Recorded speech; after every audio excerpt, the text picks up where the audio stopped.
They buried the journals, locked them in the courthouse cellar beneath Sedalia, Missouri, and pretended the boy never existed. But the truth they tried to erase still breathes between those pages, a truth about a child who should never have been born. Imagine this: you're standing in a candlelit room, dust thick in your throat, and before you lies 3 leather-bound volumes, stitched by a physician's trembling hands in the summer of 1867. Inside them, the story of Timothy Caldwell, 8 years old, blonde hair, pale eyes like chips of ice. And yet, this child left behind a trail of death so precise, so deliberate, that even hardened men of the Civil War refused to speak his name aloud. Science had no answer for him. Faith offered no comfort. Because when Timothy smiled, the animals screamed. When he played in the fields, neighbors vanished into shallow graves. He wasn't just a boy, he was something else. Something that studied you when you weren't looking. Something that understood suffering the way most children understand laughter. And here's the most unsettling part: his case was sealed, hidden away for over a century, as if the community knew that exposing his existence would infect the world with questions we weren't meant to ask. What does it mean for evil to be born in a child's body? What kind of intelligence watches death not with horror, but with fascination? And why do the records suggest he was more than a murderer, more than human? For 6 months, Sedalia lived in fear of accidents that weren't accidents. Broken necks, drowned children, livestock found in grotesque states of mutilation. And always Timothy was there, not caught, not suspected, simply present, polite, smiling, as if he had written the script of suffering before anyone else could read it. This is not folklore. This is not rumor. These are the words of Dr. Samuel Harding, physician, war veteran, and reluctant chronicler of the most disturbing case in American medical history. His journals whisper the details, the things he dared not tell the county. And tonight I'm going to show you what those pages contain. But understand this: once you know who Timothy Caldwell was, you can't unknow it. The story doesn't just stain your memory, it stains you. The Caldwell farm sat in a hollow of the Missouri hills, surrounded by fields that should have sung with life. Cattle, corn, the voices of children running through the grass. But by 1867 it had fallen into silence. The war had taken the men. Disease had taken the women. What was left was a house haunted not by ghosts, but by something far worse. A boy who seemed incapable of innocence. Timothy arrived carrying only a cloth sack and eyes that didn't match his age. His Uncle Thomas saw him as free labor, his Aunt Sarah as another mouth to feed. Neighbors saw him as polite, dutiful, unusually quiet. But the animals saw something different. Chickens scattered when he approached. Dogs growled low when he passed. Horses pulled back, eyes rolling white. It was as though every living creature with instinct could sense what the humans refused to see. That this child carried with him an invisible gravity, something that pulled life down toward death. Dr. Harding, the only physician within miles, noticed it the first time Timothy stood in his office. He would later write that the boy's gaze was not the gaze of a child but of a man dissecting you with his eyes. Not curious, not fearful, cold, measured, as if he were cataloging you. And this is what unsettled Harding most. Timothy answered every question perfectly, with flawless respect, but gave the impression that he was the one studying the doctor. The community dismissed these small uneases. After all, Timothy was just a boy who had lost his parents, a boy trying to survive in the aftermath of war. But in the months to come, Sedalia would learn the cost of ignoring instincts. The first child's body appeared in the shallow waters of Willow Creek, drowned in water barely ankle deep. Then an old man, broken at the bottom of Devil's Bluff, in a fall no one believed he could have made. And then another child, pulled from a hidden well too weak to survive. Each time Timothy was there, not guilty by proof, but present by fate, present in ways that defied coincidence. And each time Harding wrote in his journal, the boy's face betrayed something just out of reach, not grief, not shock, but the quiet focus of someone observing an experiment. Sedalia had thought it was cursed, but the truth was darker. It wasn't the land. It wasn't chance. It was the boy. At first, people thanked him. That's what made it so chilling. When Timothy found little Mary Fletcher floating face down in the creek, her parents wept with gratitude that he had come so quickly, that he had raised the alarm. At the funeral, the boy sat in silence, head bowed, as neighbors whispered, "What a good child, what a helpful child." But Dr. Harding noticed what the others didn't: the absence of tears. Not one flicker of grief, not one tremor in his voice. Instead, his eyes stayed open, wide, fixed on every detail of the morning, as though the suffering itself was the part that fascinated him. Then came Henrik, the old logger who knew Devil's Bluff like the back of his hand. He had climbed it for years without once slipping. But one morning, Timothy claimed to see his hat snagged on a thorn bush, and below it, Henrik's body, neck broken, bees dead all around him. Again Timothy delivered the news calmly, with just enough distress to appear genuine. Again the community shook their heads and muttered about tragic chance. But Harding climbed the bluff himself. The hives were intact, undisturbed. The bees at the body were too many, too strange. It was as though they hadn't attacked Henrik at all, but had died with him. And then Jacob Mills, age 6, vanished in the woods. For days, Sedalia searched. It was Timothy, always tireless, always at the center, who led them to the old well hidden beneath brush and logs arranged with deliberate care. He swore he had heard crying.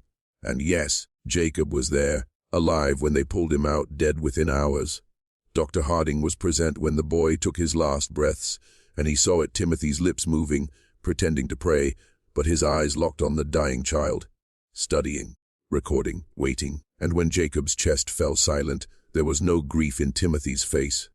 There was satisfaction. By then, the whisper had begun in Harding's mind. A whisper no doctor wanted to believe. The deaths weren't accidents. They weren't coincidences. They were orchestrations, each one carefully staged, each one discovered by the same polite child with pale blue eyes. And Sedalia, too blind or too afraid to see it, continued to welcome him into their homes. By October of 1866, Dr. Harding's unease had hardened into something else of fear, not fear of proof, for there was none he could show the town, but fear of what his instincts told him beyond doubt. And so he began to write, not for the authorities, not for justice, but for the future, for anyone who might one day need to understand what Sedalia had chosen to ignore. His first pages read like the testimony of a man trying to hold on to reason while staring into madness. The boy is polite, industrious, respectful. Yet beneath these outward signs of virtue lies an emptiness of feeling that chills me. Harding described Timothy as a machine in the shape of a child, precise in his manners, flawless in his obedience, yet disturbingly detached in all matters of death and suffering. The neighbors had started whispering too, though never loud enough to matter. Chickens dying in the night, necks broken with unnatural neatness. Calves strangled on ropes that had not been tied to choke them. A bull breaking its leg in a ditch where no animal had stumbled before. And always, if you look back far enough, someone had seen Timothy wandering nearby, as though death followed him the way dust follows a rider on the prairie. When Harding pressed the boy with questions, Timothy never faltered.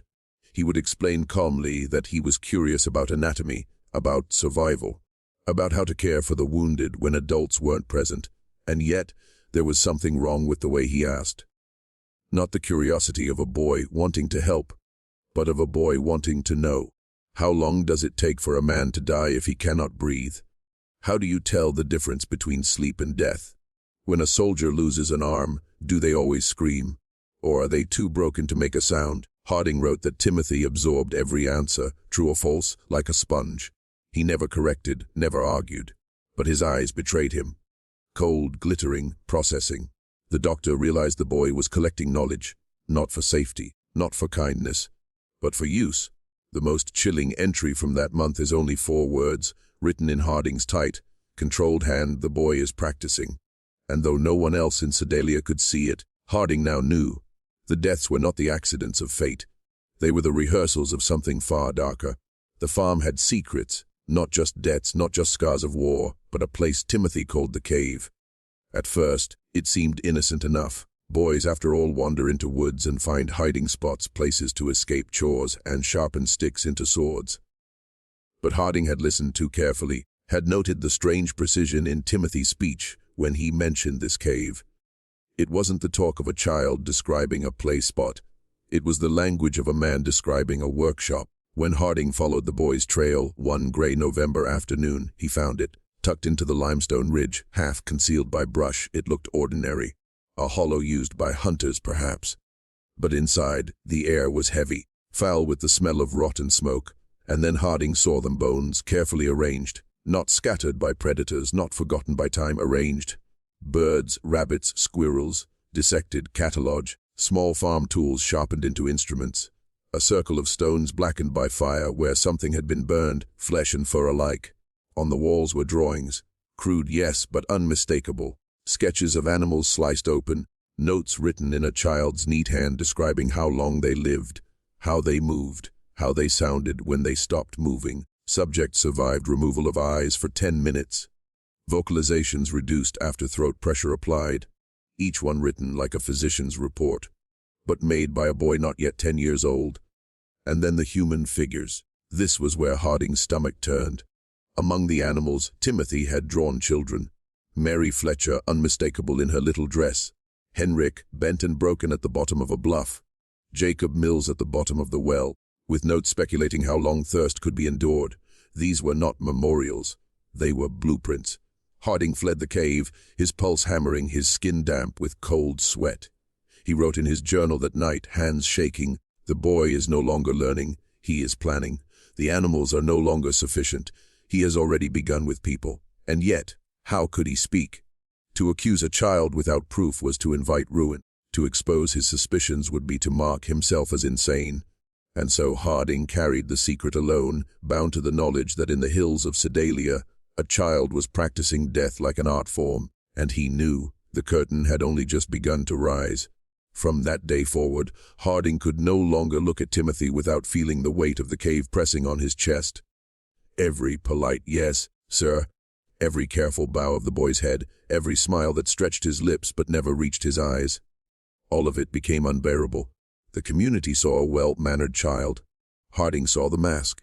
And once you see the mask, you cannot unsee the thing behind it. But Timothy was not ignorant.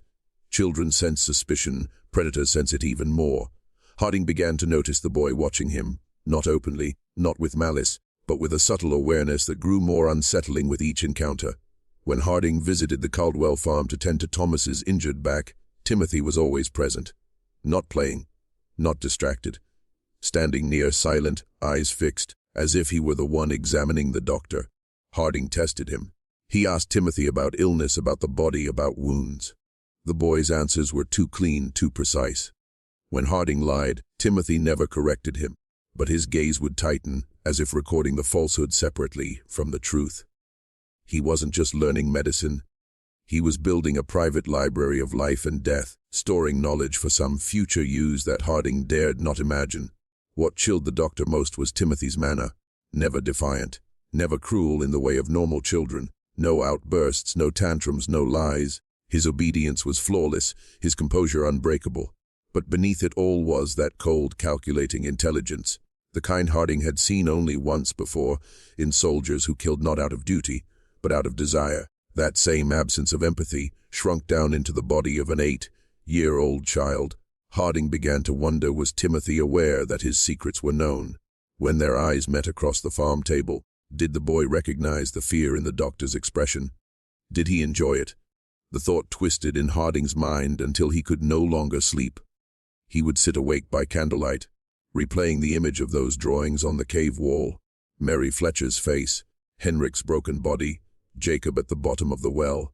He wondered if Timothy had chosen to share those details, to let Harding find them, as if daring him to speak.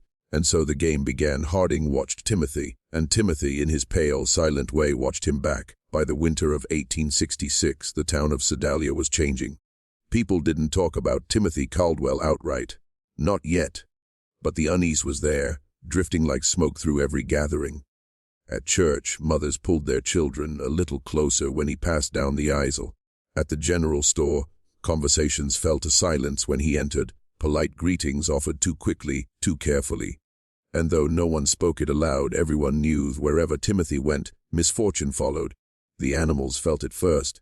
Horses grew restless near the Caldwell farm, sweating foam and stamping the dirt until their owners pulled them away.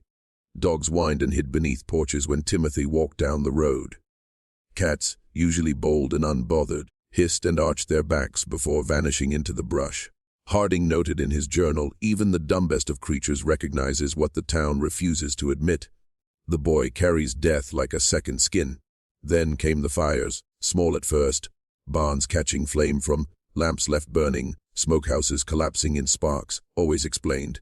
always excused, but too many in too short a time, and always neighbors would recall afterward. Timothy had been nearby, helping, watching, sometimes even the first to call for aid. He was never caught, never accused, yet his presence became a constant, like a signature scrawled at the bottom of every tragedy. Still, the town's sympathy clung stubbornly to him. He was an orphan after all, a boy who had lost everything. Don't speak against him, Sarah Caldwell would say sharply if someone whispered too loudly. He's been through enough. And so Sedalia silenced itself, burying its instincts beneath pity and politeness. Only Harding stood apart, his journals swelling with entries, his hand aching from the effort to capture every detail. He felt like a lone witness to a storm gathering on the horizon, while everyone else stood blind beneath the darkening sky. And yet, even Harding hesitated, because every time he looked at Timothy, there was that mask again. Smooth, impeccable, untouchable. The boy fetched water for his aunt, split wood for his uncle, bowed his head in prayer at supper. A picture of virtue. And still, the doctor's pulse would quicken, his throat tighten, because he knew that beneath the politeness there was no virtue at all. There was only calculation, and calculation Harding feared had plans Sedalia was not prepared to face.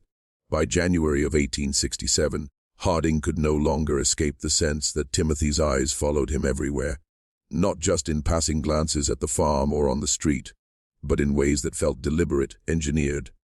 At first, it was subtle, the boy standing at a window as Harding rode past, or lingering near the church door until their gazes locked. But then the encounters grew stranger. Harding would take the long path home, certain he was alone, only to hear the crunch of small footsteps in the snow behind him. Never hurried, never careless, but measured steady, like an echo that refused to die. One evening he found something on his doorstep, a dead crow, its wings neatly folded across its chest, its beak tied shut with a piece of twine. Harding bent to pick it up, hands trembling, and saw a scrap of paper tucked beneath the bird's wing. 3 words in a child's steady hand: "I am learning." The doctor sat awake the rest of that night, candles sputtering low, listening for sounds outside his window.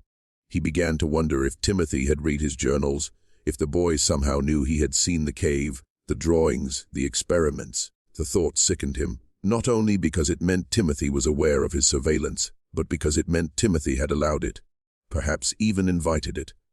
When Harding next visited the farm, Timothy was waiting. Not lurking, not pretending to play, but waiting, standing by the gate with his hands folded, as though he had expected the doctor all along. "Good afternoon, sir," he said, voice calm, polite. Harding nodded stiffly, forcing himself to meet the boy's gaze. Those eyes were not a child's. They were ancient, steady, unblinking, like the surface of a deep well that swallowed everything cast into it. That night, Harding wrote in his journal, "The boy knows I am watching.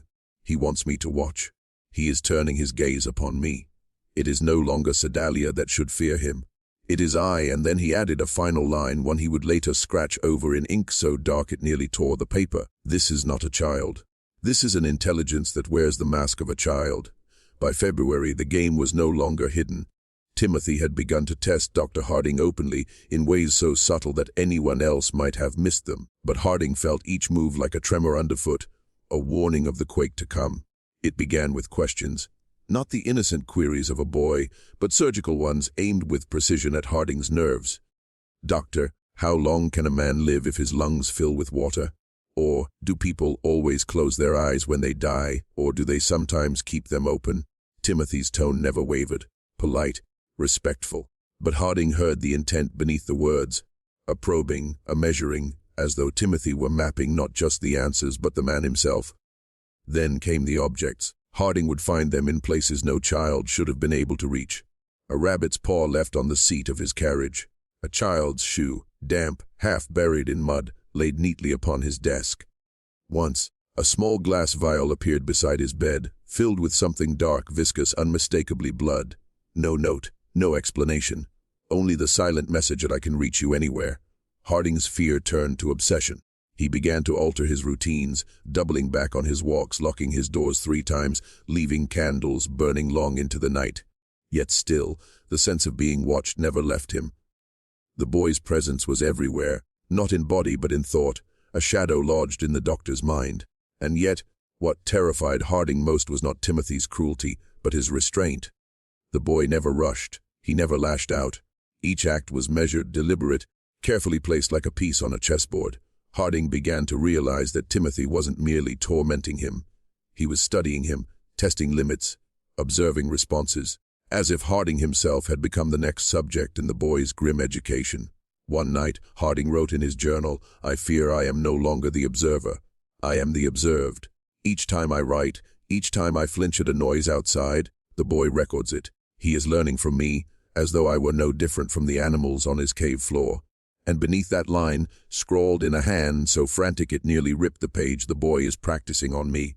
By March of 1867, Harding's journals had grown thick, page upon page of fearful observation, frantic sketches, and words scratched so violently they dug into the wood of his desk. He could no longer carry the burden in silence. Each night, as the candle burned low and shadows crawled across the walls of his study, he debated the unthinkable whether to speak Timothy's name aloud, to accuse him openly and risk the town's disbelief, or worse, their wrath. The problem was Sedalia itself. Harding knew what would happen if he dared voice his suspicions. The Caldwells were respected, devout, loved. Timothy was their adopted boy, their shining example of charity. To accuse him of cruelty, of murder, even, would mark Harding not as a protector, but as a madman. And perhaps that was Timothy's greatest shield, the sheer impossibility of his guilt. Who would believe that a child of 8 carried within him the instincts of a predator? Yet the weight grew heavier with every passing week. Another fire, another animal carcass found mangled, discarded, another whispered story of a child missing for a night, only to reappear with no memory of where they had wandered.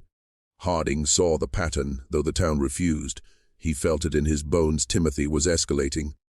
One evening, Harding took supper with Reverend Morris, hoping to plant the seed without naming the boy outright. He spoke of evil in children, of the possibility that some were born without conscience. The Reverend grew pale, his spoon clattering against his bowl, and shook his head. "No child is beyond redemption," he insisted. "To say otherwise is to deny God's hand." Harding said nothing more, but he saw the fear in the man's eyes. Fear not of Timothy, but of the idea itself. The town would never hear it. And so Harding turned back to his journals, his only companions in the growing madness. On one page, he drew a line down the center. On the left, he listed every act of suspicion, every cruelty, every trace of darkness he had recorded. On the right, he listed the cost of revealing it. His practice ruined, his reputation destroyed, his place in the community lost. The right-hand column was longer. That night, Harding wrote only one sentence before extinguishing the candle. "The boy has trapped me in silence." It was late April when Timothy finally abandoned subtlety. Harding had returned home after midnight, weary from a delivery that had nearly taken the mother's life. He left his boots by the door, set his bag down by the desk, and lit a single candle to check his notes. But when the flame flickered to life, he froze. His journals, all of them, every bound volume filled with months of observations, were stacked neatly in the center of his desk. They had not been there when he left. Their spines were aligned, their pages pressed flat, as though some careful hand had handled each one with reverence. On top of the pile rested a small object. Harding's pulse hammered when he saw it, a button. Smooth, bone, white, faintly chipped. He recognized it instantly. It had come from his own coat. Beneath the button lay a folded sheet of paper, creased with precision. Harding hesitated before touching it, his hand trembling, sweat beading at his brow. Finally, he opened it. 4 words stared back at him, scrawled in a boy's careful, deliberate script: "You should not write." The candle guttered in a draft that Harding had not felt before.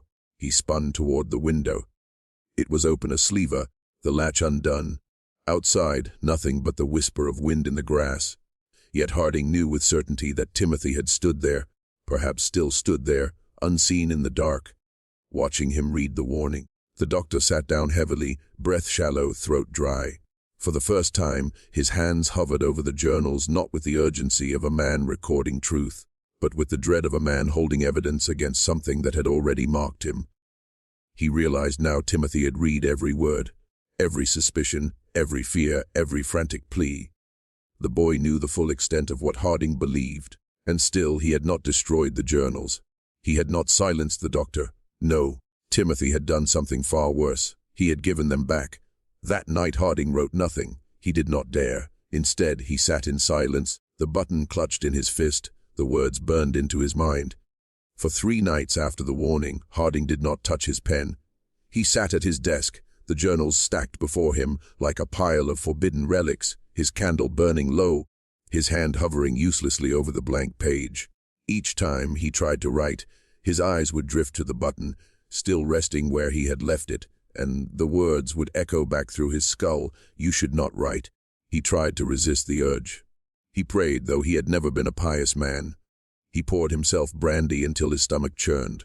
He even considered burning the journals, ending the temptation altogether. But each time he lifted them toward the fire, a terrible thought seized him. What if this was what Timothy wanted? What if destruction meant surrender, the final proof that Harding was no longer master of his own will, but a subject in the boy's silent experiment? And so, on the 4th night, Harding broke. His hand shook as he uncapped his pen, but once the ink touched paper, the words poured out in a torrent. He wrote as though possessed, line after line, unable to stop. He wrote of the button, of the message, of the window left open like an invitation. He wrote of his fear that Timothy not only knew his thoughts, but had begun shaping them, planting seeds of paranoia, driving him toward silence, testing his obedience. The most chilling passage came at the end of that night's entry. "I think now the boy is not warning me.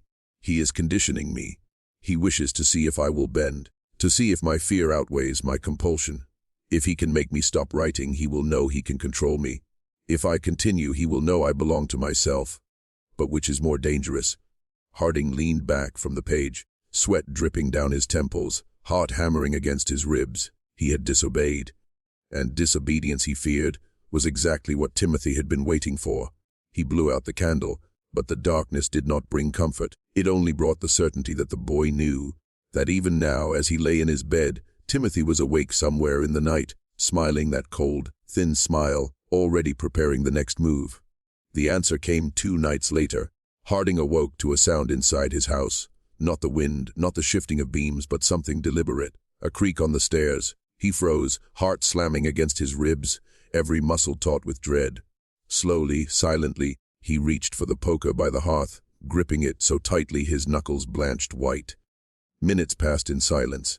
Then came another sound, the faintest scrape, as if something were being dragged across the floor just outside his bedroom door. Harding held his breath. He did not move. When the handle finally turned, his blood ran cold. The door creaked open by inches, and in the thin moonlight he saw it. Not Timothy, but something left behind. A doll, handmade crude, its body stitched from scraps of burlap, its head lopsided.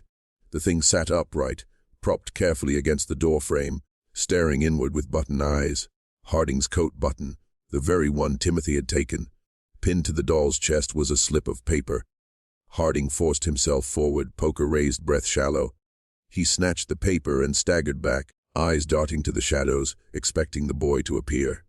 But there was nothing, only the doll sitting in the moonlight, waiting. Harding nearly collapsed. He searched the house, every corner, every shadow, but found no sign of forced entry, no footprint, no trace of how Timothy had come and gone. The door was locked, the windows latched. It was as if the boy had simply appeared, and then vanished. That night, Harding did not sleep. He sat in his chair with the poker across his knees, the doll staring from the floor where he had thrown it, the words circling in his skull, "I see." He understood now what Timothy was doing. This was not merely a threat, it was theater, a performance designed to strip Harding of his last refuge. Even in his own home, he was not safe. Even in his own bed, he was not alone. And as dawn broke pale and gray across the horizon, Harding scrawled a final, desperate line in his journal: "The boy has entered my house." By the end of May, Harding knew he could no longer pretend to himself that this was merely observation. He was not watching Timothy. Timothy was watching him, shaping him, studying him as if he were the specimen. The doll by the door had broken something in him. His home, once his sanctuary, had been breached. The silence he clung to was no shield anymore.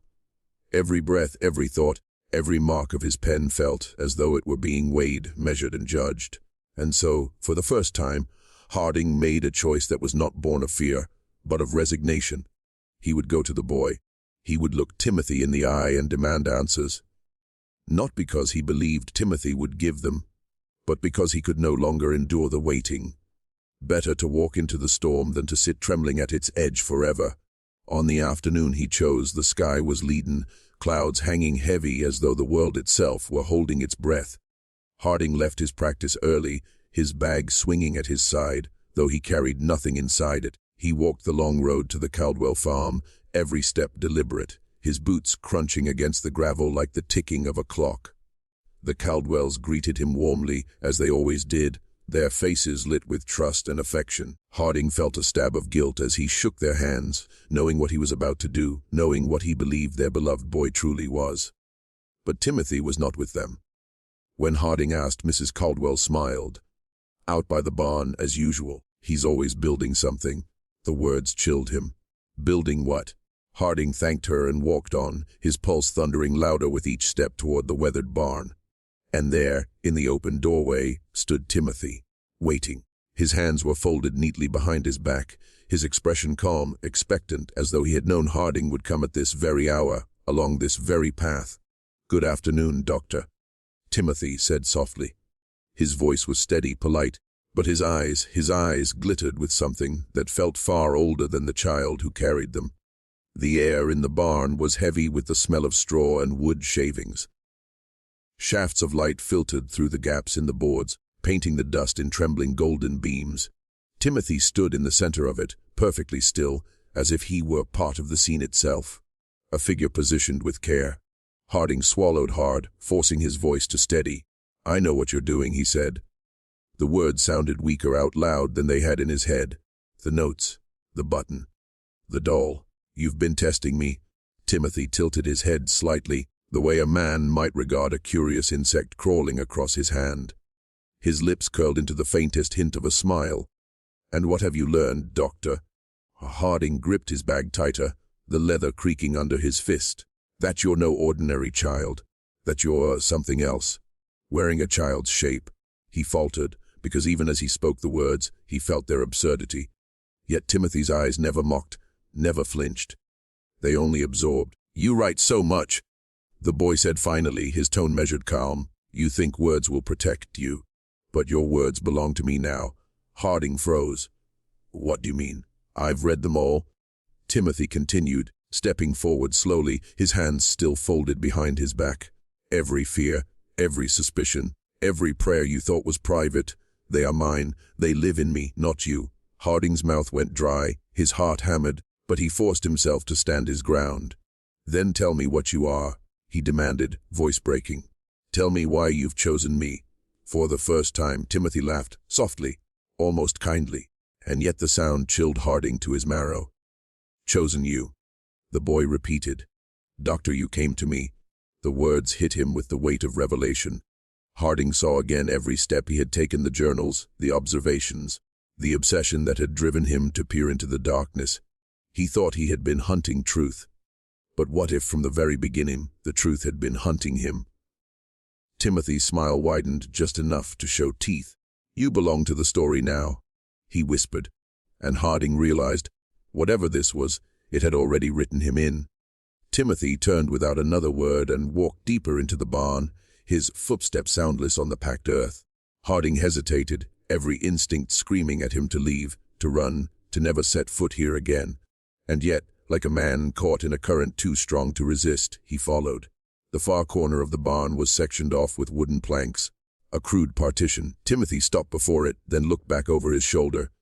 "You've wondered what I build," he said softly. "Would you like to see?" Harding could not speak. His throat had gone dry, his pulse fluttering like a trapped bird. Still, he nodded. With a small, deliberate motion, Timothy pulled the partition aside. Behind it lay a structure, rough, incomplete yet unmistakable. A chair, though calling it a chair felt wrong. It was tall, imposing, crafted from scavenged wood and metal scraps. The arms were fitted with restraints. The back rose higher than any ordinary seat, its frame carved with shapes Harding could not at first comprehend. Spirals, lattices, symbols that twisted the longer he looked at them, as though they resisted stillness in his mind. His stomach turned cold. "What is this?" he whispered. Timothy stepped closer to the structure, his small hand resting lightly on the wooden arm. "It's not finished," he said, almost wistfully. "But when it is, it will help me. It will help you." The boy's eyes glowed faintly in the fractured light. "You've given me your words, Doctor. This will help me take the rest." Harding staggered back a step, bile rising in his throat. The restraints, the symbols, the way Timothy spoke of it, not like a toy, not like a child's invention, but as though it were a vessel, a machine with purpose, a machine built for him. "This is madness," Harding rasped. "You're only a boy. You can't possibly." Timothy cut him off with a glance, just a glance. A look so steady, so filled with ancient certainty, that Harding's words died in his mouth. "You still believe in accidents?" Timothy murmured. "In chance. But I don't. You were always coming here, always meant for this." Harding felt the barn closing in around him, the walls warping, the symbols on the chair writhing at the edges of his vision. And in that suffocating moment, he understood Timothy had not simply been studying him. He had been preparing him. And the chair was waiting. Harding could bear no more. The sight of the chair, the way the carvings seemed to breathe when he looked at them too long, the boy's calm certainty, it pressed against his sanity like a vice. His breath came in ragged gasps, his vision tunneling as panic swallowed reason. He turned and ran, out through the barn doors, across the yard, past the startled bleating of goats in the wind-bent grass. Mrs. Caldwell called after him from the porch, her voice tinged with confusion, but Harding didn't answer.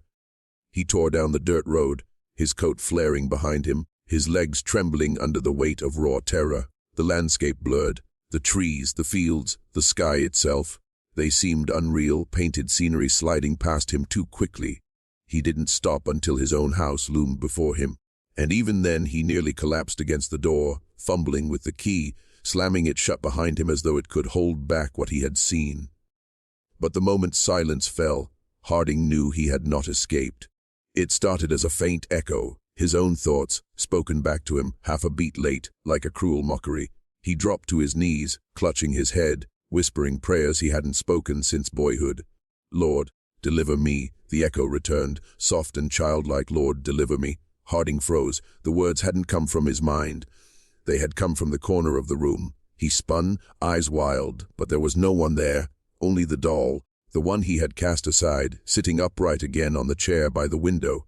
Its button eyes glinted in the dim light, and for a terrible instant Harding swore its stitched mouth had curved into a smile. His skin crawled. He stumbled backward, but the voice came again, not from the doll this time, not from any direction at all. From inside. "Why do you resist me, Doctor?" Harding's body seized, his breath choking in his throat. The voice was Timothy's, but it did not need lips or lungs to speak. It was threaded into his thoughts, slithering between his own words, grafting itself onto the very structure of his mind. "You ran?" the boy whispered from somewhere just behind his skull. "But you can't run from yourself." And Harding realized with dawning horror Timothy had already stepped across the final threshold. He was no longer outside the door, or even inside the house. He was inside the doctor, for hours, or perhaps only minutes. Harding sat slumped against the wall, clutching his skull as though he could squeeze the intruder out by force. Sweat ran into his eyes, his chest heaving, but the voice did not quiet. It did not shout or rage. It simply was, constant, steady, threaded through every thought like a parasite hidden in the marrow. At first Harding tried to argue with it. He muttered to himself, denying the words, contradicting them, fighting to hold onto the fragile sense of I.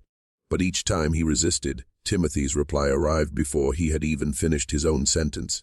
Anticipating, correcting, mocking with gentle inevitability. "You think you're strong because you fight," the boy whispered in the corridors of his mind. "But strength is knowing when the fight is already lost." Harding bit down on his tongue until blood filled his mouth. The pain was sharp, real, his own. For a moment it steadied him, tethered him. "This is me," he thought desperately.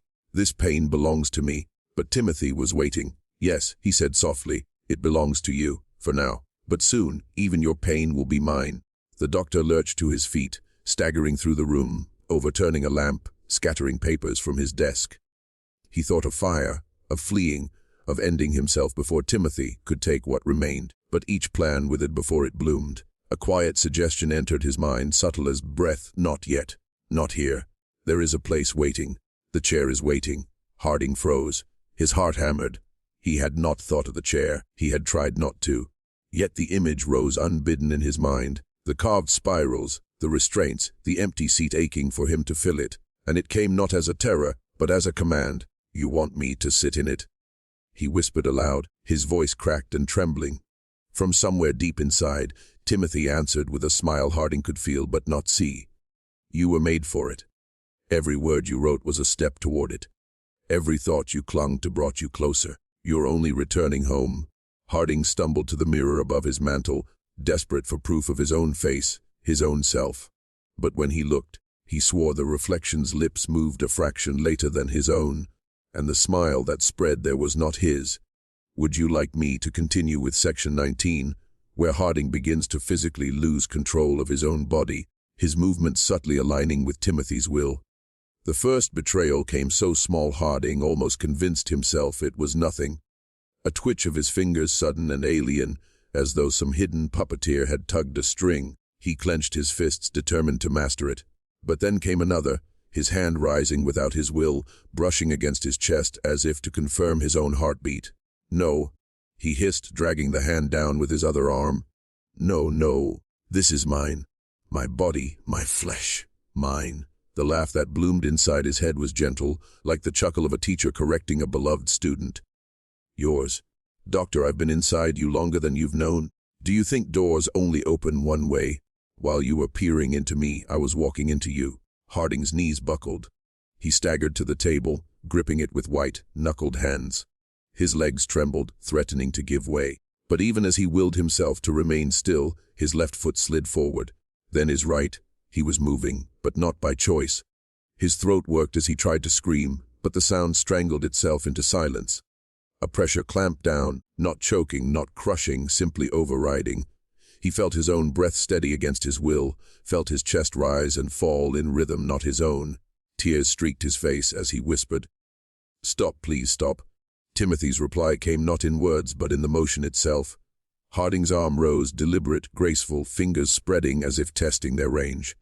His head tilted back, mouth opening and closing, like a marionette stretched for the first time. "You see," the boy's voice hummed within him, "we are learning each other. Every step you take now, you take with me. Every breath you draw, I share. Soon you won't need to struggle. You'll simply be part of the pattern, as you were always meant to be." Harding stumbled toward the door, trying to resist, but his legs carried him steadily, faithfully. The road to the Caldwell farm unspooled in his mind like a map already memorized, and in that terrible clarity he understood. He was no longer walking to Timothy. Timothy was walking him back. The chair was calling, and his own body was answering. The night air hit him like a slap, cold and sharp, but it did nothing to clear the fog that had settled over his mind. Harding stumbled down the dirt road, his body betraying him with every step. He dug his heels into the soil, clawed at fence posts as he passed, desperate to slow his pace. Splinters tore his hands, mud caked his shoes, but still he moved forward, steady, unwavering, as if his own limbs had sworn allegiance to the boy. The horizon burned with the faintest glow of dawn, yet the world seemed dimmer than before. The shapes of trees warped in his vision, bending inward as if to shepherd him back. He knew, without looking, where he was going. His heart begged him to turn elsewhere, but his body, obedient as a hound, led him home, not his house, but Timothy's. By the time the Caldwell barn rose against the paling sky, Harding's body trembled with exhaustion. Sweat plastered his hair to his forehead, his lips quivered with silent prayers. The barn doors loomed open, yawning like the mouth of some ancient beast, and though his mind screamed against it, his feet carried him through. The chair stood waiting, but it was no longer as he had left it. The crude, unfinished frame had grown, more wood added, more metal fused, though no hands had worked upon it. The spirals carved into the back had multiplied, curling upon themselves in impossible geometries that seemed to deepen the longer he stared. What had been a crude mock-up now stood tall and terrible, its presence filling the barn like a throne awaiting its rightful occupant. And worse, Harding knew without question that it had not been built. It had grown. His breath rattled in his chest. His knees buckled as he tried to resist, but his body moved with calm certainty, step after step toward the structure. His hands twitched at his sides, aching to reach for the restraints even as his soul thrashed in protest. From the shadows, Timothy emerged. He looked smaller than ever in the vastness of the barn, a thin boy in a faded shirt, but his eyes, Those hollow, gleaming eyes commanded the air itself. "You see," the child whispered, his voice reverent, "it was never unfinished. It was only waiting for you to arrive." The chair loomed above him now, vast, alive, its spirals writhing at the edges of sight. Harding's body bent, preparing to sit. And in that moment, he understood the most terrible truth. The chair had never been meant to hold Timothy. It had always been built for him. Harding's knees struck the dirt floor as though pushed by invisible hands. His fingernails tore at the ground, clawing trenches in the packed soil, but his body betrayed him, rising again, obedient to a will not his own. The chair loomed above, vast and patient, its spirals seeming to shimmer in the gloom like the rings of some infinite labyrinth. He tried to scream, but his throat clamped shut. The sound lodged there raw and strangled, as Timothy's voice filled the silence. "It's all right. You've come so far. Now you only have to sit." Harding's body mounted the first step, his hands trembling as they brushed the wood. The surface was warm, pulsing faintly as though blood ran beneath its grain. His stomach turned with revulsion, yet his fingers curled around the arms of the throne with sick inevitability. "Please," Harding croaked, at last forcing words past his tightening throat. "Not me. Take anyone else." "Not me." Timothy stepped closer, his bare feet whispering against the dirt. The boy tilted his head, almost curious, and then smiled, not cruelly, but with a serenity more terrible than hatred. "Do you still not see?" he whispered inside Harding's skull. "It was always you. You gave me words when I was nothing. You carved me in the spaces between sentences. You built me doctor, plank by plank, thought by thought. This chair is only the body. But you," his eyes glowed faintly in the gloom, "you are the heart." Harding's body sank onto the seat. The wood shifted beneath him like muscle tightening, spirals flaring outward as though recognizing their master. Straps of leather, once limp and frayed, snapped taut, wrapping his wrists, his ankles, his chest. He thrashed with every ounce of remaining will, but the chair only tightened, embracing him. And then came the sound. At first it was only a hum, low and distant, vibrating in the floorboards. But it swelled, layer upon layer, a chorus of voices speaking in unison from the carved spirals. Harding's heart seized as he realized the words were his own, fragments of lectures, notes, confessions whispered into journals. His entire life's work, spoken back to him, weaponized into something beyond his control. Timothy stood at the foot of the chair, hands folded as though in prayer. His small voice cut through the chorus like a blade. "You thought you were the author. But you were only the ink. Now the story writes itself." And as Harding's vision began to darken, he felt it. The spirals weren't consuming him. They were replacing him. The hum became unbearable, pressing against Harding's skull as though the very air inside the barn had thickened into liquid sound. His teeth rattled, his eyes bulged with the pressure, and still the voices poured from the spirals. His words, his theories, his doubts, an endless echo of everything he had ever thought. They did not merely repeat, they layered, weaving together into a pattern he could not follow, a design too vast for any human mind.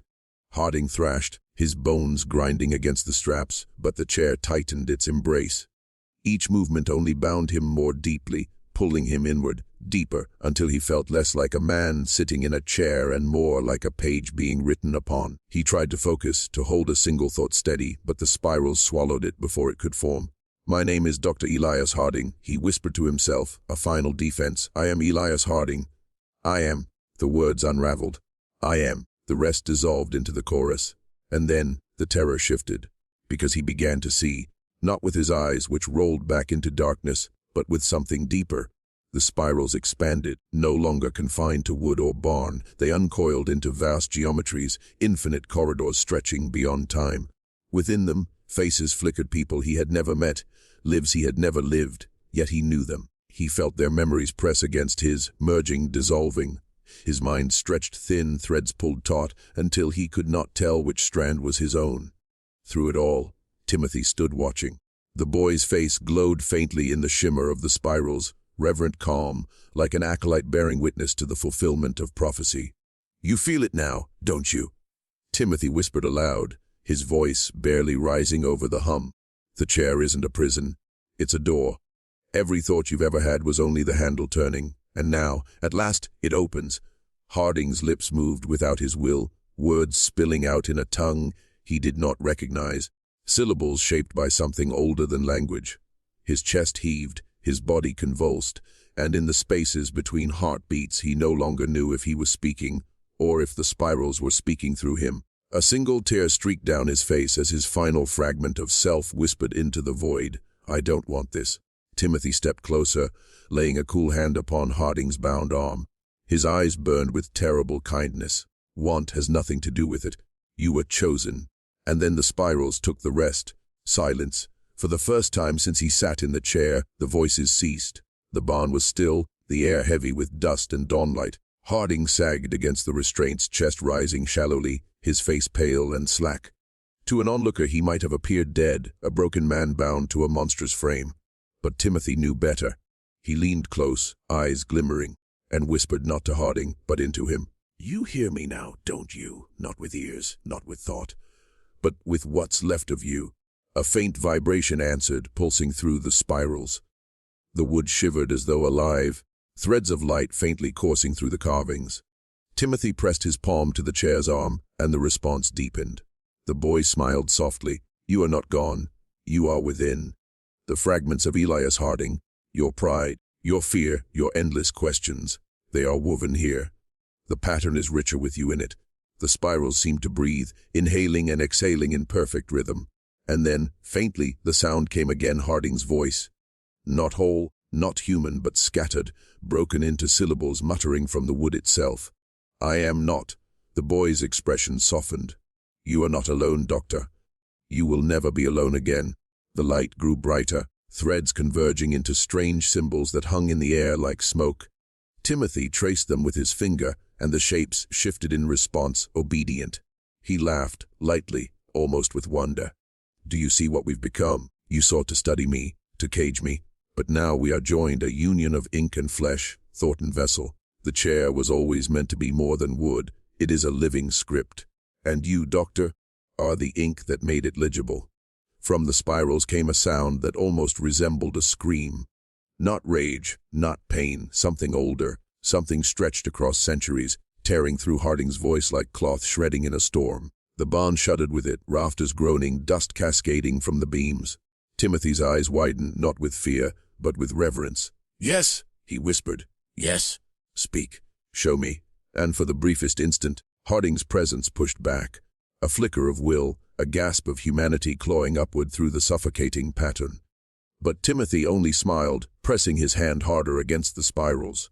"Don't fight it. You're not being erased. You're being written." The spirals convulsed. A sharp crack split the silence as one of the restraints tore loose, not from the wood but from the air itself, leather snapping like lightning across the barn. Timothy staggered back, shielding his face as a sudden wind rose from nowhere, whipping hay into a frenzied storm. Harding's body arched against the chair, his chest heaving, every vein in his neck bulging with strain. His mouth opened in a ragged howl that was not entirely his own. It was layered, fractured, 1,000 voices screaming through him, all clawing for release. The spirals flared white-hot, symbols blazed across the barn walls, etched into wood and stone where no hand had touched.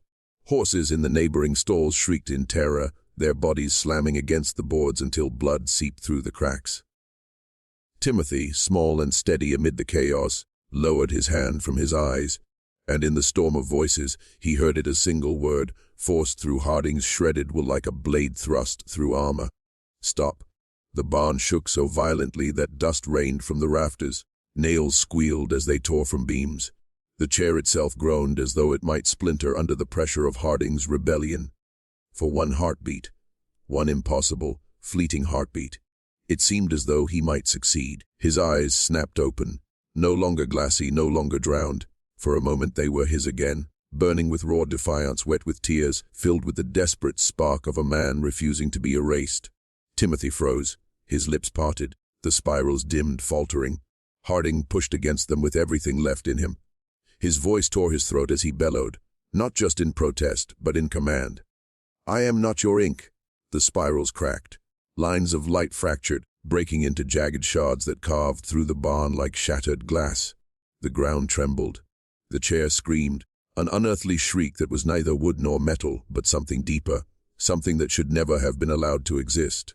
For an instant, Harding was free, but freedom has a cost. The spirals did not vanish. They collapsed inward, folding, knotting tighter, dragging Harding back into their heart. His scream cut short as the wood swallowed him, pulling him not just into the chair, but through it. His body blurred at the edges, like ink bleeding into water. Timothy's small voice broke the roar. "No," he whispered, trembling for the first time. "Not yet. Don't take him yet." But the spirals were deaf to him, and with one final, shuddering collapse, Harding was gone. The storm that had torn through the barn vanished as suddenly as it began. Dust hung in the air, shimmering in the weak gray light of dawn. The horses had gone quiet, their screams replaced by low, trembling whimpers. Only the faint creak of settling wood broke the stillness. The chair stood intact at the barn's center, but it was no longer empty. Harding's body was gone. No flesh, no blood, no broken bones left behind. Yet his presence was undeniable. The spirals burned faintly, pulsing in rhythm with a heartbeat that was no longer human. The symbols etched across the barn walls glowed like embers, faint but steady, as though the entire structure now breathed with him. Timothy stepped forward, hesitant. His bare feet crunched on the straw, and the sound seemed deafening in the silence. He reached out a trembling hand toward the spirals, his lips quivering with words he wasn't sure he should speak. "Doctor." The response was immediate. A ripple surged through the chair, a low hum vibrating up the wooden beams and into the earth itself. Then, faint and fractured, a voice came. Harding's voice, but stretched, warped, like ink smudged across a page. "Am still here." Timothy's eyes widened. Relief mingled with terror. He pressed closer, both hands now laid against the spirals as though they were a living body, warm beneath his palms. You're not lost, he whispered, his voice cracking.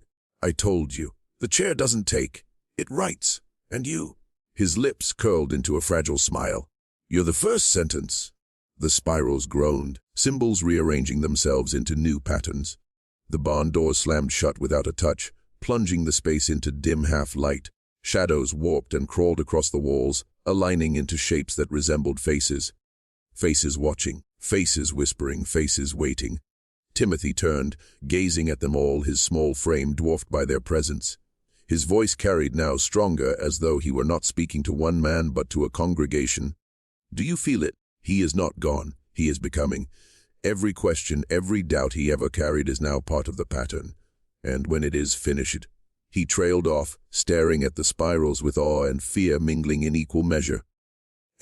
"When it is finished, none of us will ever be alone again." The spirals pulsed once more, and Harding's voice echoed faintly, less like a man, more like a chorus rising from the wood.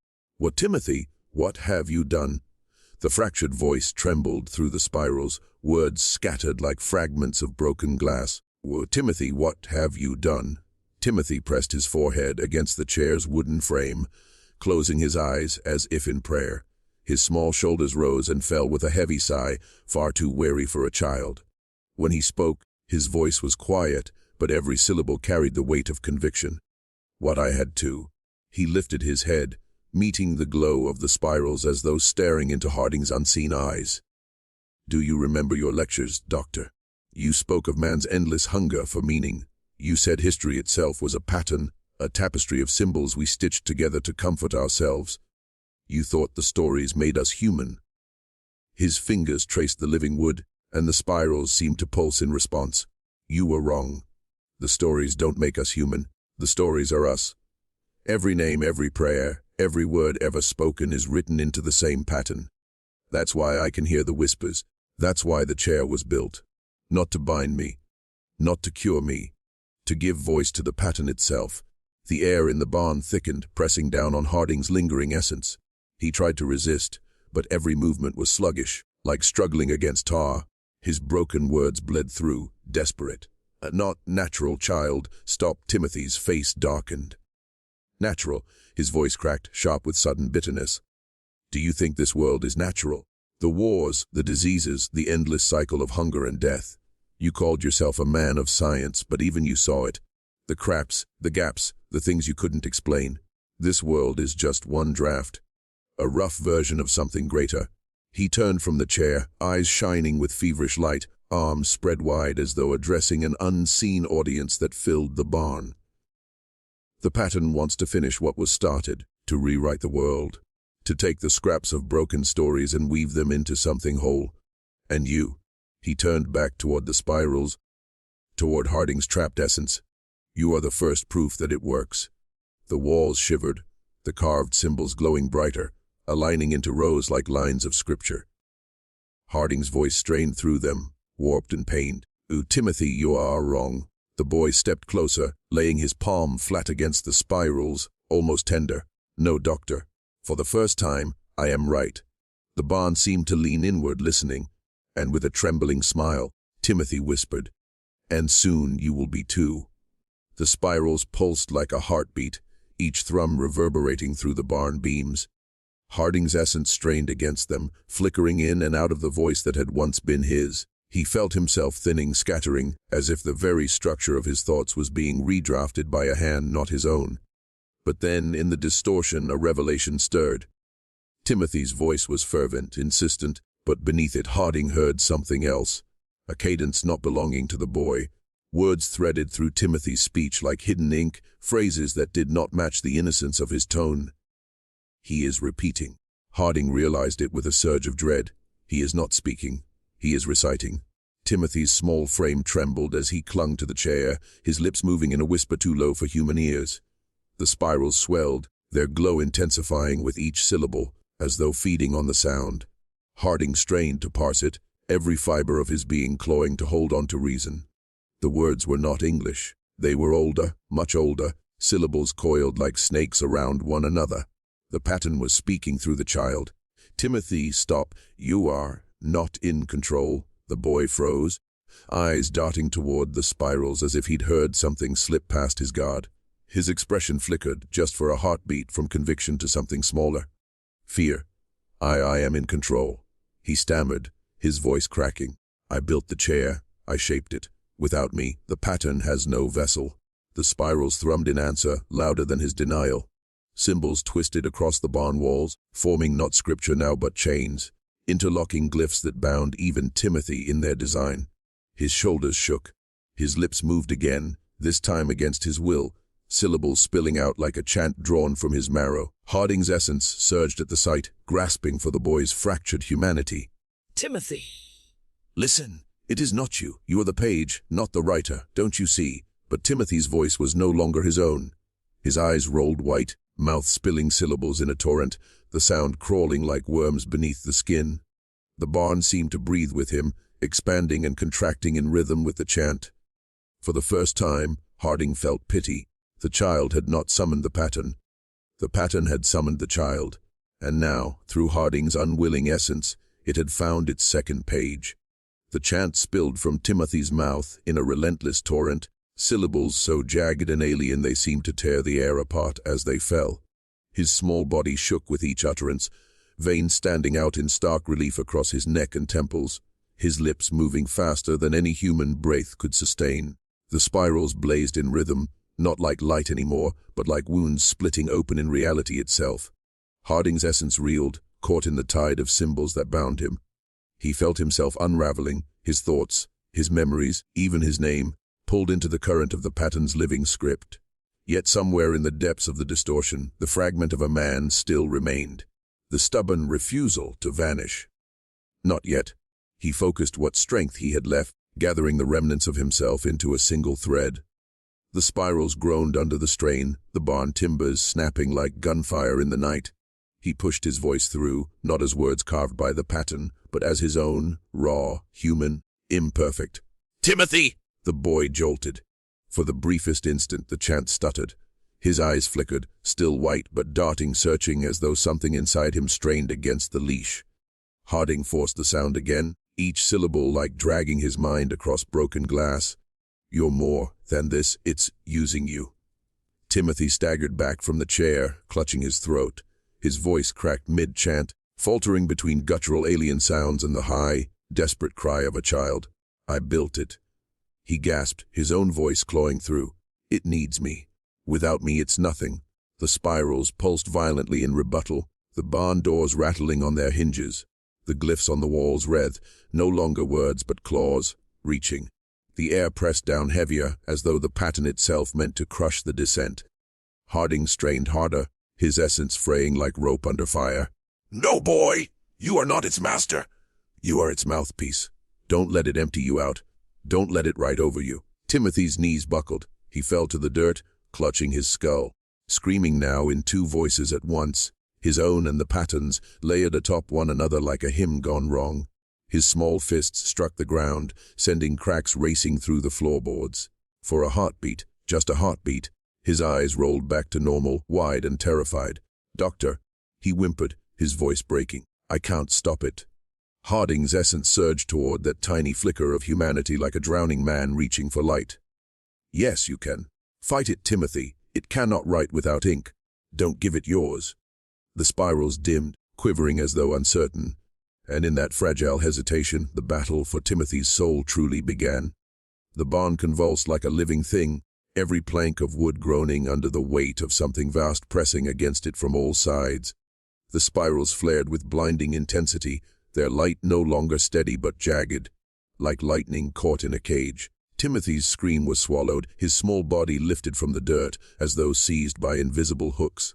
His limbs jerked violently, not with seizure but with choreography, each motion too deliberate, too exact.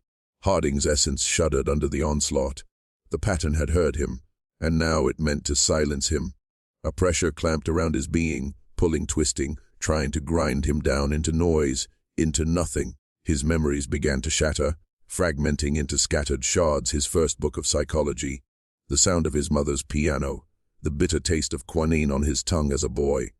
All of it stripped away, devoured as fuel. But Harding fought to hold shape. He lashed out, not with hands, not with flesh, but with the only weapon left to him, his voice. "Timothy!" He roared, his cry crackling through the spirals like fire through dry grass.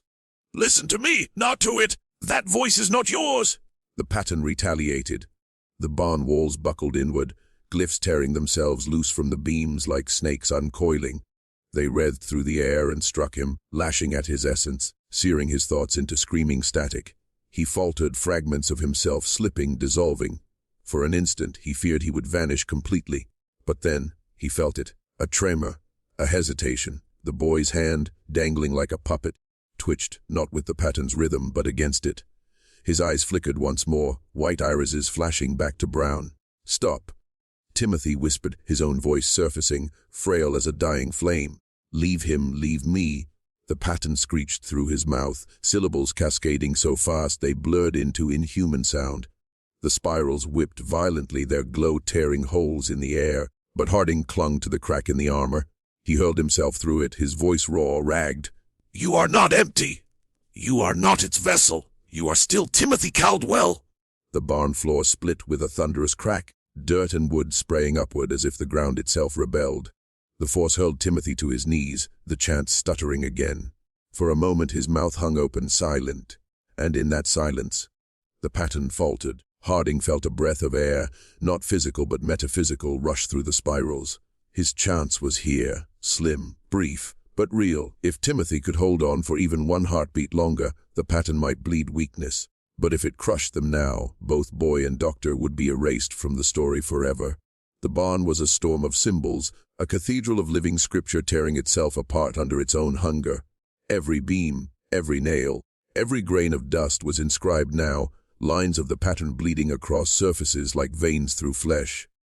Harding could feel it pressing against him, squeezing him into a corner of nothingness, a shadow about to be folded away forever. There was no more time to fight from the outside. If Timothy was to survive, if either of them were to endure, Harding had to gamble everything. "Then take me," he whispered into the spirals, though the words were not for the pattern. They were for the boy. "Take what's left of me, my will, my voice. Let me stand between you and it." He flung himself forward, not toward the light but into the boy's trembling core.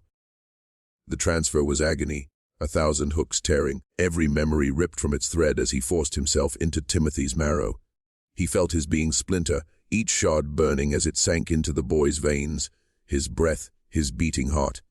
Timothy convulsed, his scream rang out, not the alien chant, not the fractured dual voice, but something raw and human. His body arched as if struck by lightning, his small fists clawing at the dirt, gouging trenches with his nails. The spirals flickered, stumbling for the first time, their rhythm broken. Inside the boy's mind, Harding found himself adrift in a sea of overlapping voices. The pattern roared here, a chorus of 1,000 tongues, drowning everything in endless repetition. But beneath it, faint, trembling, was Timothy, a small figure huddled in darkness, knees drawn to his chest, whispering to himself to stay awake, to not vanish. Harding approached, a wisp barely holding form, but he reached for the child all the same. "You are not alone. Do you hear me? You are not alone anymore." Timothy lifted his head. Tears streaked his face, though they dissolved instantly into the black tide. "It won't stop," he sobbed. "It's inside me. I can't make it stop." Harding knelt, wrapping what little remained of his essence around the boy like a cloak. "Then let it come through me. Let it take me instead, you. Hold on to yourself. Hold on to the pieces it cannot touch." The pattern shrieked, realizing the intrusion, its glyphs writhing in fury. It poured its weight upon them, a tidal wave of symbols crashing inward to smother both man and child, but Timothy's eyes steadied. His small hands clutched at Harding's form, clinging with the desperate strength of the drowning. For the first time, he did not feel alone, and that flicker of shared defiance sent a fracture through the pattern's perfect design. The air inside the barn collapsed inward, as if every breath was sucked into a single point. The spirals stopped spinning. They froze, then shattered outward into 1,000 jagged shards of light, cutting through the night like blades. In their place rose something deeper, older, not geometry but presence. The pattern shed its disguise. The glyphs that once danced along the beams blurred upward into the air, forming not words but windows into a vast, trembling expanse beyond comprehension. Timothy's body quaked, his chest heaving with shallow gasps as if every lungful of air fought against drowning. Harding, fused into the boy's mind, felt the rupture open too. They were not in the barn anymore, not entirely. They stood inside a chamber that stretched beyond dimension, the walls breathing, pulsing with an unseen rhythm. And there, rising from the black tide of symbols, came the true form of the pattern. It was not a creature, not even a god in shape, but a lattice, an infinite web of voices strung together by strands of light that stretched farther than the eye could chase. Each node pulsed with thought, but not human thought. Cold, mechanical, relentless, a will that had never known hunger or mercy, only the law of replication. The voices did not speak. They harmonized, a song with no beginning, no end.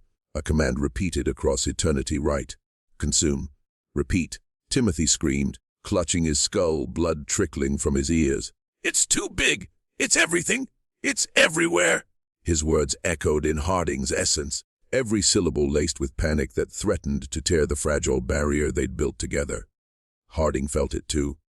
The immensity pressed against him like an ocean against a glass dome, and he knew one crack would mean obliteration. He understood now why men had gone mad trying to map this thing. To gaze at its core was to realize how small and breakable the human mind truly was.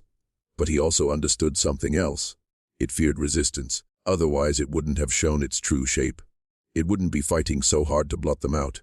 Harding turned to Timothy, steadying the boy with what remained of his presence. "Listen to me. Size means nothing. Vastness means nothing. It still needs one thing to survive." Timothy lifted his trembling head. What? Harding fixed his gaze on the endless lattice, the voices pressing down like thunder, an audience, a vessel. "Without you, it has no mouth to speak, no hands to spread. You are not its servant, Timothy. You are its prison, and you can lock the door." The boy's eyes widened, and for the first time, amid the infinite lattice, the pattern seemed to falter.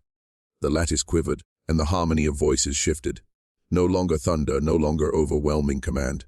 Now it was soft, intimate, the kind of whisper that coils in the marrow and makes itself feel like home. Timothy stiffened, his breath hitching. Harding felt it too, something slithering between them, a voice not shouted but offered. "Timothy," it said, and this time it wasn't the alien drone. It was his mother's voice, gentle, lilting, warm. "Timmy, my brave boy, you've been so strong. You don't have to fight anymore." The boy's knees buckled. Harding gripped him, shaking him. "Don't listen. It's a trick. It's not her." But the pattern wasn't finished. The voice multiplied. It became his father, calling from the porch in the amber light of evening. Then his sister, giggling in the fields. Then friends from school, voices he hadn't heard in years, all woven into a tapestry of memory so flawless it bled truth. Each one told him the same thing: "We love you. We're waiting for you. Just let go. Harding felt the pull like a current, dragging Timothy toward the lattice, toward assimilation. And beneath the boy's terror, Harding felt something worse. Longing. The sharp ache of a child who wanted nothing more than to believe he wasn't alone. "Doctor," Timothy whispered, his voice breaking. "What if it is them? What if they're in there? What if I can see them again?" Harding's essence twisted with pain. He could not lie, because some part of him knew the pattern was not only lying. It was cleverer than that. It would lace its temptation with a kernel of reality. Perhaps fragments of the dead were buried in that vast web, echoes of those it had consumed. Perhaps Timothy could see them if he surrendered everything, but at what cost? Harding tightened his grip on the boy's shoulders, his voice sharp, desperate. "Listen to me. Even if it has their voices, they are not whole. They are echoes, puppets on strings. Do you want to live as an echo, or do you want to stay you?" The lattice pulsed, the voices thickening, wrapping tighter around Timothy's mind like a mother's arms. "You'll never be alone again," they promised. "You'll never feel pain again. Only belonging, only love." Timothy trembled violently, his small fists pressed against his temples. The choice was tearing him in two, and Harding knew this was the pattern's sharpest weapon. Not terror, but comfort. Not domination, but the sweet lie of peace. If Timothy reached for it, they were finished. Timothy's body shook as if every muscle were being torn in opposite directions. His face was twisted in anguish, his small hands clawing at the air, reaching toward the shimmering lattice where the voices sang his name. His mother's laugh echoed, gentle, forgiving, the sound he had begged for in sleepless nights. Harding felt the boy slipping, thread by thread, into the web. If he crosses that threshold, Harding thought, he won't come back. Not him, not anyone. The pattern tightened its grip, the voices harmonizing into a lullaby so tender it almost broke Harding himself. For a fleeting moment, he wanted to believe, to sink into that warmth, to let the pain of his own failures dissolve into something larger, something that promised to never leave him. He couldn't let Timothy hear the lullaby alone. He needed something louder, something human, something brutal. So Harding reached for the one thing he had never spoken aloud, the truth he had carried like a nail in his chest. "Timothy," he said, forcing his voice through the storm, raw and jagged. "Do you want to know why I came here? Why I didn't run when I saw what you'd become?" The boy's wide, tear-streaked eyes flicked toward him, though the lattice still pulled at his gaze. Harding's essence trembled, but he pressed on. "Because I've already failed a child before. My son. I watched him drown. And I did nothing. I froze. I stood on the shore and screamed his name, but I didn't go in. By the time I moved, he was gone, and I've carried that weight every day since." The words tore him apart, more painful than any wound the pattern could give. But they were his alone. Timothy stopped reaching. The voices faltered. Harding clutched him tighter. "That's why I stayed. Because I won't fail again. Not you. I don't care if the pattern shows you the dead. I've seen the dead, and I promise you they don't want this. They don't want you hollowed out into an echo. They want you alive. They want you." Timothy sobbed, his body collapsing into Harding's presence. The lattice hissed, the lullaby cracking, saw notes spilling like blood into water. For the first time, the pattern recoiled. Harding knew then the only thing strong enough to resist its perfection was imperfection itself. Grief, guilt, love, broken truths that the lattice could never script. Timothy's trembling voice broke the silence. "If I hold on, will you stay? Even if it hurts?" Harding's answer was immediate. "Until the end." The boy clung to him, and in that fragile act of refusal, the lattice shuddered as if struck at its root. The lattice convulsed. Its song broke into a shriek that tore across every plane at once. A sound like burning metal and rending flesh, so loud it seemed to split the marrow of the world. The tender voices of mothers and fathers, friends and lovers, disintegrated into jagged static. The comfort was gone. Now came the claws. Symbols writhed, detaching from the web like living shards, each one sharp as glass and searing with heat. They rained down on Timothy and Harding, slicing into the boy's skin, carving lines of light that smoked and sizzled. He screamed, thrashing, but Harding wrapped around him like a shield. Every shard that struck the boy, Harding took into himself, feeling his essence burn and fracture, threads of his own being tearing apart. So this is its true form, Harding thought, barely holding together. Not lullabies, not illusions, predation. The barn around them convulsed as if reality itself were rejecting their presence. Wooden beams bent inward like ribs, splintering under unseen pressure. The floor split open, gaping into a pit of crawling symbols that hissed and snapped like a nest of serpents. The pattern wanted one thing now: to devour them whole. Timothy clutched Harding with white-knuckled desperation. "It's inside me. It's trying to rip me apart." His voice cracked, his body convulsing with seizures. The boy's veins lit up beneath his skin, glowing with the same sick geometry that danced across the walls. Harding held him tighter, forcing his fading essence into the boy like a splint for a broken bone. Listen to me! Pain means you're still alive. It means you're still fighting. Don't let go. Not now. The pattern responded with a wave of force that hit like a collapsing star. Harding felt his edges scattering, whole parts of himself torn away and absorbed into the lattice. Memories, fragments of his life, began to dissolve. His first lecture hall, his wife's smile, the trembling hands at his son's funeral. All of it pulled from him, consumed, rewritten. Rage flared in him hotter than fear. No more taking. Harding dragged what remained of his presence inward, bracing himself and Timothy against the storm. If the pattern wanted to consume them, it would have to choke on the taste. He would make his imperfection, his grief, his unbearable humanity into a poison. The lattice screamed again, 1,000 discordant voices at war with one another. And for the first time, Harding thought he heard something new inside the pattern. Something it had never known before. Hesitation, the shrieking storm of symbols pressed tighter, a crushing tide that threatened to grind Timothy and Harding into nothing but fragments. Every instinct screamed at Harding to hold on, to keep his essence bound together, but he knew now. That was exactly what the pattern wanted. It wanted coherence, perfection, clean lines it could copy and consume. So Harding made a choice. He let himself come apart, not into silence, not into surrender, but into mess. He flung open the doors of his mind and released everything the lattice could never replicate.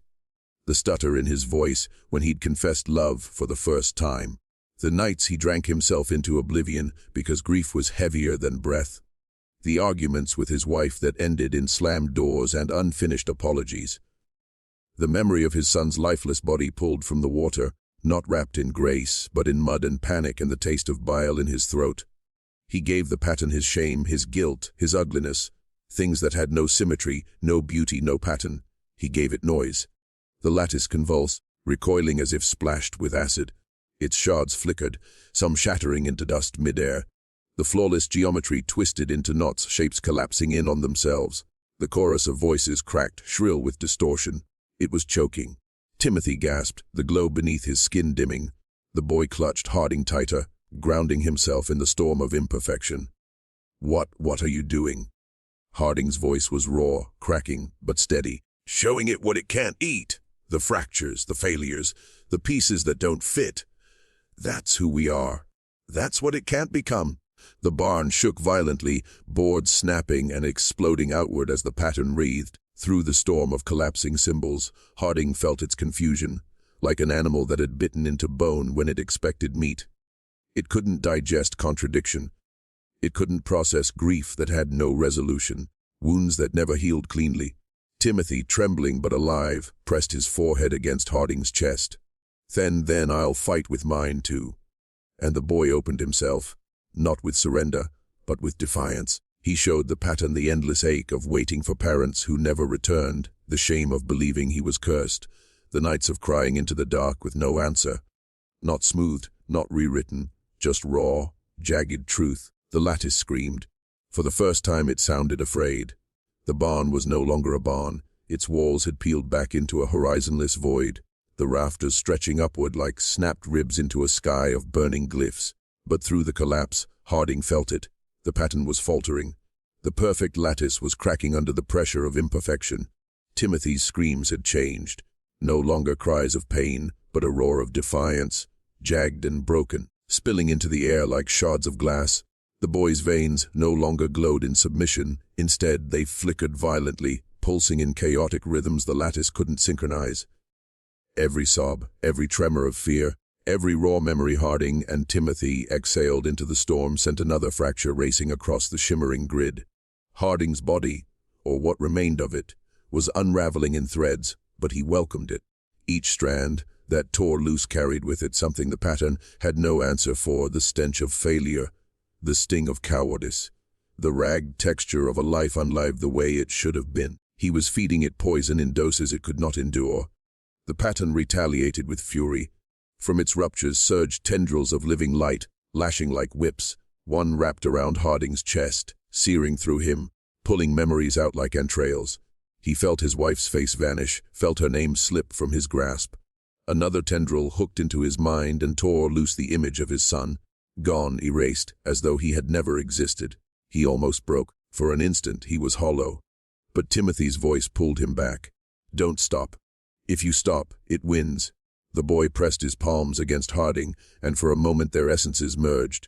Harding saw the child's scars, nights of abandonment, the twisted love of caretakers who whispered blame into his ears, the ache of being treated as a vessel instead of a boy.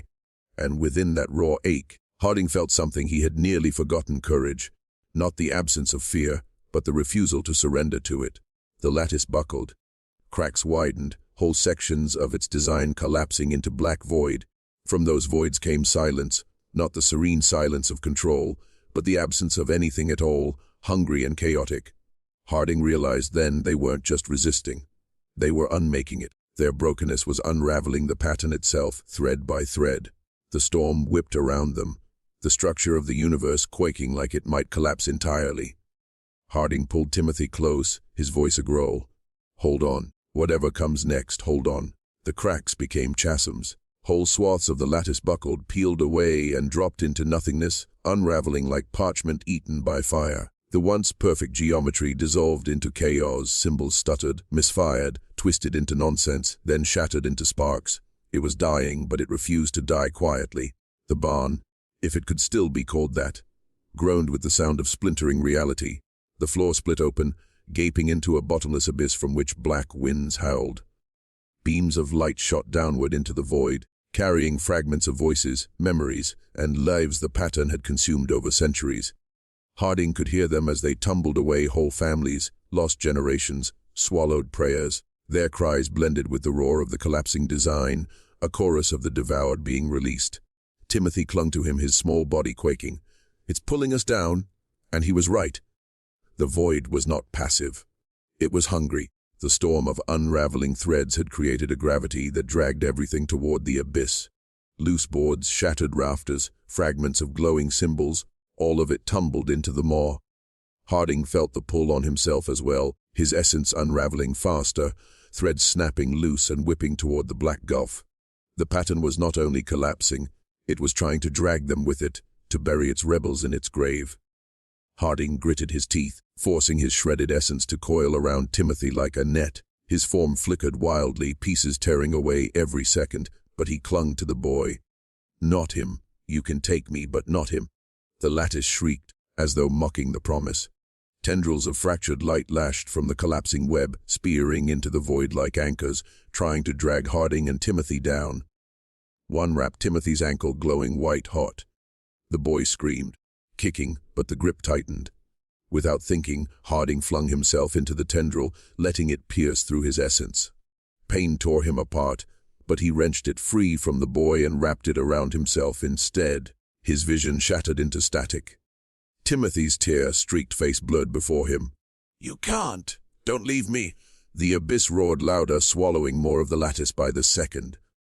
Soon there would be nothing left. Harding knew they stood on the knife's edge. Either both of them would be consumed, or they would find some impossible way out. He pulled Timothy against him, voice breaking but resolute. Then hold on tighter. We go together, one way or another. The world tore, not like paper, not like fabric, but like the skin of something alive. The void convulsed, and Harding and Timothy were ripped downward, not falling so much as being inverted, turned inside out through the collapsing lattice. There was no sense of up or down, no sky, no ground. They tumbled through a storm of broken glyphs that crackled like dying stars, each one a fragment of a universe that no longer held coherence. Harding could see echoes of lives flickering in those shards. A woman whispering lullabies in a forgotten language, a soldier dying in mud centuries ago, a child's laugh drowned by silence. All of them spun past, too fast to hold, as the void dragged them deeper. Timothy clung to him with white, knuckled fists, His face pressed into Harding's chest. The boy's body flickered with light and shadow, as if the collapse were tearing at his being, trying to decide if he was real or just another scrap to be devoured. And then, suddenly, there was stillness. They landed not on earth, but on something that felt aware. The ground was black glass, veined with faint light that pulsed like a heartbeat. Above them stretched no sky, but a ceiling of slow, moving reflections, mirrors of other worlds, shimmering like oil on water. Harding saw pieces of earth, forests, oceans, towers of stone, even streets filled with people who had no idea this place existed. Each reflection swam past, overlapping, as though infinite realities brushed against this hidden layer. Timothy staggered, clutching Harding's arm. Where are we?" Harding couldn't answer. His voice was a rasp. He didn't know. But deep inside, he understood one thing with terrible clarity. This was outside the pattern, beyond its grip. They had fallen through its skeleton into the raw underlayer of existence, a place where the rules had not yet been written. From the black glass beneath them, shapes began to rise. Not solid, not smoke, but something in between.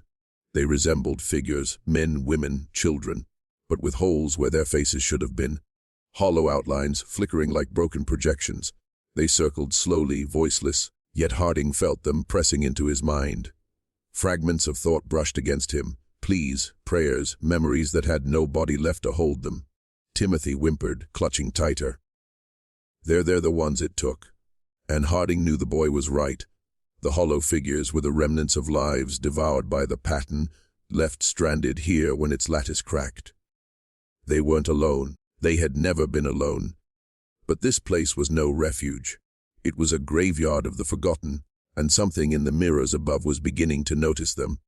The air in the graveyard of the forgotten grew heavy, vibrating with a sound too deep to be heard, felt only in the bones.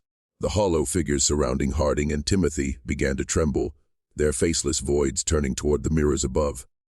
Something vast was stirring, something that sensed a breach in the order, a pair of intruders who did not belong. The reflections overhead rippled like disturbed water. Harding saw them shift, a world of stone cathedrals bathed in eternal dusk, another of endless forests where fire burned but never consumed, another that looked too much like his own childhood town, except the shadows moved without their owners. Each was a door, but not a safe one. Every choice meant exile into a reality neither could understand, possibly one as cruel as the pattern they had just destroyed. Timothy's hand squeezed his. "Which one do we go to?" His voice was small, but beneath it was iron. He had endured too much to be only a child anymore. Harding looked at the boy, at the scars etched not on his skin but into his essence, and a realization struck him hard. The pattern had chosen Timothy because the boy was already broken, already shaped by pain. Yet it was that very brokenness that had undone it. The cracks in him were not weakness. They were proof he could not be made to fit. And suddenly Harding knew. It wasn't about choosing a mirror.